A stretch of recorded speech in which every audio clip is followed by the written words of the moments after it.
नमस्कार दोस्तों, मैं आपका दोस्त योगा कोच उमेश कौशिक। आज एक जो टास्क दिया गया है वो टास्क दिया गया है कि हमने पिछले 4 दिन में क्या किया और उसमें हमारे को क्या चैलेंजेस आए एंड हमने उससे क्या लर्निंग्स करी और वो जो लर्निंग्स हैं हमारे लिए कितनी लाभदायक हैं, यूज़फुल हैं। तो मैं यही बताना चाहूँगा। सबसे पहले हमने शुरुआत करी लीड मैग्नेट से। शुरू से ही लीड मैग्नेट में हमने समझा कि हम अपने जो हमारा हम जो डिलीवर करने वाले हैं उसमें हम कैसे वैल्यू ऐड कर सकते हैं, हम जो अपना निश क्लैरिटी है कैसे रख सकते हैं एंड लोगों को कितनी क्लैरिटी आ सकती है लीड मैग्नेट से। फिर सेकंड था कवर्स एंड विजुअल्स, ब्रांड का लुक क्लियर करना कि मेरा जो निश है, मेरी जो स्पेशलिटी है वो लोगों को अच्छे से समझ में आ पा रही है कि नहीं आ पा रही है। तो इसमें बड़ा ब्रेनस्टॉर्मिंग रहा। हमने एक दूसरे से बात करी, एक दूसरे के जो निश थे हमने क्लैरिटी लिया HHS में। वी सर ने गाइड किया, इन बिटवीन सेशंस लिए एंड जो हम एक निश के ग्रुप के थे उसमें हमने डिस्कशंस करे कि उसमें हम ब्रांड का अपना कवर का विजुअल इस तरह से किस तरह से आए कि वो क्लैरिटी हमारे को नज़र आए। तो कवर एंड विजुअल्स में थोड़े चैलेंजेस आए कि उसका हमने कैसे कवर बनाने हैं कि बिल्कुल वो हमारी क्लैरिटी दिखे उसके अंदर। और जितना ब्रांड का क्लैरिटी रहता है और उतना दूसरा जो हमारे क्लाइंट्स हैं या पेशेंट हैं या हमारे से जो सीखना चाहते हैं वो ढंग से उन्हें समझ में आ पाए। फिर था यूट्यूब का सेटअप करना। यूट्यूब का सेटअप करना एक टोटली डिफरेंट गेम था थोड़ा सा उसके अंदर, क्योंकि काफ़ी अच्छे से डिस्क्रिप्शन मांगता है वो। और उसके अंदर एक सोसाइटी क्रिएट करी मैंने जिसका नाम था नेचर सिंक वेलनेस ट्राइब, जो कि मेरे निश को बहुत क्लैरिटी से रखता है कि माइंड बॉडी एंड सोल, और बेसिकली माइंड के ऊपर आप काम करते हैं, स्लीप के ऊपर काम करते हैं, तो आप अपने आप को कैसे ग्राउंड कर सकते हैं। एंड यूट्यूब के मेरे को और जो बैनर से फेसबुक का करा, इंस्टाग्राम का करा, उसको करने में मेरे को बहुत ज़्यादा टाइम नहीं लग रहा था, बट यूट्यूब के में बहुत टाइम लग रहा है। अभी भी मैंने जो करा है फिर से रोज़ मैं अपडेट कर रहा हूँ उसके अंदर, जो ख़ास तौर से मैं अभी भी अपने उसमें वहाँ जो बैनर बनाया है उससे अभी सेटिस्फाइड नहीं हूँ मैं। एंड मुझे लगता है कि उसमें अभी भी और काम करना बाकी है, उसको भी और एडजस्ट करना बाकी है। बाकी हाँ, मैंने कोशिश करी कि जो कंटेंट है ऑलमोस्ट सेम रहे, जिससे कि लोग समझ पाएँ कि इंस्टाग्राम, फेसबुक और यूट्यूब पे वो एक ही पर्सन है जो कि एक तरह की चीज़ सिखाता है या करवाता है, और उसमें जिससे लोगों में क्लैरिटी आ पाए और उनको ये समझ में आ पाए कि जो हम करवा रहे हैं, वो जो चैनल करवा रहा है या जो हमारी एक ब्रांडिंग हो रही है वो हमारी निश को क्लैरिटी देते हुए हो रही है। फिर हमने करा बायो ऑप्टिमाइजेशन करा, जिसके अंदर क्लैरिटी में क्या करता हूँ, कैसे हेल्प कर सकता हूँ, ये सारा था। एंड उसके अंदर छोटे छोटे स्टेप्स कैसे कर सकते हैं आप, मैं छोटे स्टेप्स कैसे करता हूँ। एंड क्योंकि जो मैं करता हूँ वही मैं सिखाऊंगा, तो उससे क्या होता है, कनेक्टिविटी बनती है, आप लोगों को बता पाते हैं कि आप भी कर सकते हैं और हम भी आप में से ही हैं।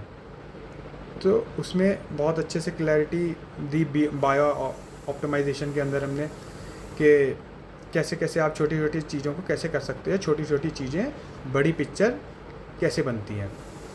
तो ये बहुत इम्पॉर्टेंट था। एंड उसके बाद और क्लैरिटी आती गई, लर्निंग्स जिसे आप बोल सकते हैं कि निश क्लैरिटी होने से कंटेंट बहुत इजी बनना शुरू हो गया, विजुअल बहुत अच्छा हो गया, एनर्जी और मैसेजेस का रिफ्लेक्शन जो आ रहा था वो बहुत अच्छा आ रहा था। मेरे को जो लोग अभी तक फॉलो नहीं कर रहे थे उन्होंने फॉलो करना शुरू कर दिया है और उन्होंने देखना शुरू कर दिया। मेरे को कुछ फीडबैक मेरे फ्रेंड्स ने भी देना शुरू कर दिया है कि उमेश आप अच्छे लग रहे हो, अब ऐसे करो। तो अपने फ्रेंड से भी, फैमिली से भी मेरे को थोड़ा फीडबैक मिला, तो मैं उसको भी अपडेट करता रहा कि उसमें मतलब बिकॉज़ अगर जो लोगों को पसंद आ रहा है वो ही आप समझिए आपको आगे लेके जाएगा। बिकॉज़ फर्स्ट निश क्लैरिटी जब आपकी हो जाती है, रोल क्लियर हो जाता है, आपका एक फ्रेम ऑफ माइंड बनने लगता है जिससे कि लोग विजुअली आपको उसी तरीके से देखने लगते हैं कि आप वो हो। एंड क्या होता है कि जब थोड़ा सा शॉर्ट बोलना होता है तो बहुत इजी रहता है, जैसे इंस्टाग्राम पे है, फेसबुक पे है, इसमें चैलेंजेस बड़े बोलने में नहीं आते हैं। बट हाँ, जब लंबा बोलना होता है, जैसे यूट्यूब पे मैंने देखा कि यूट्यूब पे काफ़ी लोग बड़े बड़ी वीडियोस बनाते हैं, 5 से 10 15 मिनट की, 20 मिनट की, 25 मिनट की। उसके अंदर जब तक कि आपका कंटेंट बहुत अच्छा ना हो और आपको अच्छे से नॉलेज ना हो उसकी, तो आपको थोड़ा सा चैलेंजेस आते हैं उसके अंदर, जो कि बड़ा एक नेचुरल है। बट अगर आपको बहुत अच्छे से सब्जेक्ट की नॉलेज होती है और आपने क्या बोलना है, थोड़ा सा आपने अगर उसका प्रिपेयर करा होता है, तो you can speak in with A flow. और मेरा यही कहना है कि ग्रोथ कैसे होती है, तो ग्रोथ मैंने यही नोट करा, अभी अपने पिछले 4 दिन की बताऊं जैसे, तो उसके अंदर यही नोट करा कि लीड किया हमने, फिर ऑप्टिमाइजेशन किया हमने, उसके बाद अपना रोज़ मेरी कोशिश रही कि मैं इंस्टाग्राम के ऊपर भी रील डालूं, फेसबुक पे भी रील डालूं। मेरा अभी तक का कोई सा भी दिन ऐसा नहीं गया जिसमें मैंने रील ना डाली हो, जो कि आपको ग्रो करता है और कॉन्फिडेंस दिलाता है कि आप अपने कंटेंट के ऊपर बोल पा रहे हैं। एंड आपको जब तक आप लगातार रील नहीं बना रहे थे, मैं डिसकंटिन्यू, अगर पहले की बात करूं तो मैं डिसकंटिन्यूटी रहती थी मेरी, लेकिन जब से एक चैलेंज के साथ उसको मैंने लिया कि नहीं, मैंने 90 डेज़ 100 डेज़ से पहले रुकना नहीं है, तो I am getting results. Means कि मेरे को इंस्टाग्राम पे, आपको एक एग्जांपल देता हूँ कि इंस्टाग्राम के ऊपर आया कि उमेश कॉन्ग्रेचुलेशंस, आपकी 50 रील्स हो गई हैं। तो ये देख कर के भी हाँ, सोशल मीडिया भी उस चीज़ को रिकग्नाइज़ कर रहा है धीरे धीरे। And I am coming into A loop of A social media. एक एल्गोरिथम जो है वो डेवलप हो रहा है, जिससे कि लोग जो हैं मेरे को रिकग्नाइज़ कर रहे हैं। एंड मैं इसमें छोटे छोटे स्टेप्स का बहुत बोलूँगा योगदान रहा, जिसके अंदर वीर सर ने भी यही बोला कि जितने छोटे छोटे आप स्टेप लेते हो और उसको अच्छे से याद करते हो, मीन छोटे स्टेप जल्दी याद होते हैं, बड़े स्टेप कम याद रहते हैं। तो हम जब छोटे स्टेप रोल लेते हैं, तो छोटे स्टेप्स हम लेते हैं तो हमारे को एक सेंस ऑफ अचीवमेंट होती है। सेंस ऑफ अचीवमेंट होती है तो हम नेक्स्ट डे के लिए मोटिवेटेड होते हैं कि नाउ हम आगे जा सकते हैं, हम थोड़ा और आगे बढ़ सकते हैं। एंड यही सारा मेरा 4 दिन की जर्नी रही, जिसके अंदर बहुत सारी लर्निंग्स हुई, बहुत सारे चैलेंजेस आए, बहुत सारे ब्रेनस्टॉर्मिंग हुई, बहुत सारे लोगों से बात हुई, बहुत सारी लर्निंग। बट वही उसको कंसोलिडेटेड करके आप किस तरह से आगे बढ़ सकते हैं, यही सबसे ज़्यादा एक बड़ा कई बार मेरे को चैलेंज लगता है कि आप कंसोलिडेट करके, टोटली फोकस करके आप अपने निश को, अपने कितनी और डे बाई डे क्लैरिटी ला पाते हैं।